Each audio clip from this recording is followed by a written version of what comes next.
అసలు కంటే వడ్డీ ముద్ద అంటారు కదా. మనవడు మనవరాలు ఏమి తినని వాళ్ళు అయి ఉంటే ఏమన్నా తింటారేమో అని ఆశ కొద్దీ ఎన్నో పంపాలని అమ్మమ్మకి ఆశ ఉంటుంది. ఏదో ఒకటైనా తింటారేమో అని చెప్పేసి అందుకని ఆ తాపత్రయంతో ఈ ఏడాది పార్సల్లో ఈ ఐటమ్స్ అన్నీ నేను చేశాను. ఒకటి కాకపోతే ఒకటన్నా తింటారేమో అని ఆశతోటి అనమాట. మరి ఇవన్నీ మన సాంప్రదాయ స్నాక్స్ అనమాట, మనం తరచుగా చేసుకునే స్నాక్స్. మరి ఏమేం చేశాను ఈ వీడియోలో చూడండి ఒక్కసారి మళ్ళీ.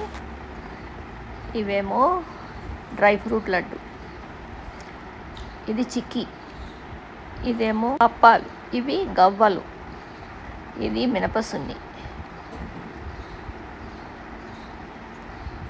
ఇక ఇది కరివేపాకు పొడి, ఇది దోసకాయ ఊరగాయ, బుడమ దోసకాయ ఊరగాయ,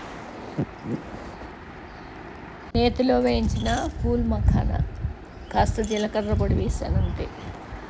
ఇది డైమండ్ బిస్కెట్స్, పిల్లలకి చాలా ఇష్టమైనవి. ఇవి పెసర మురుకులు, ఇవి కూడా మురుకులే. ఇక ఇవి రిబ్బన్ పకోడీ అంటారు, ఆకు పకోడీ అని కూడా అంటారు, ఎందుకంటే ఆకు అంత తేలిగ్గా ఉంటాయి కాబట్టి వీటిని అలా అంటారు. ఇక ఇవి సొరకాయ చెక్కలు, ఈ సొరకాయ చెక్కలు చాలా కమ్మగా బాగుంటాయి. ఇవి పప్పు చెక్కలు. ఇంకా ఇవి సూజీతో చేసిన బిస్కెట్స్ చాలా బాగుంటాయి. ఇవి చంద్రకాంతలు, పాతకాలం నాటి స్వీట్, చాలా బాగుంటుంది. ఇది పుట్నాల చిక్కీ. ఇవన్నీ ఆల్రెడీ చెప్పాను.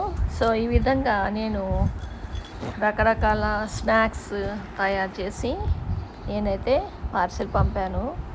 మరి ఇందులో ఏ ఒక్కటి తిన్నా కూడా ఈ అమ్మమ్మకి ఆనందమే అని చెప్పేసేసి, మరి తిన్నారో లేదో తెలియదు నాకేమి. ఒక్కటి ఇష్టంగా తిన్నా ఈ అమ్మమ్మకి ఆనందమే.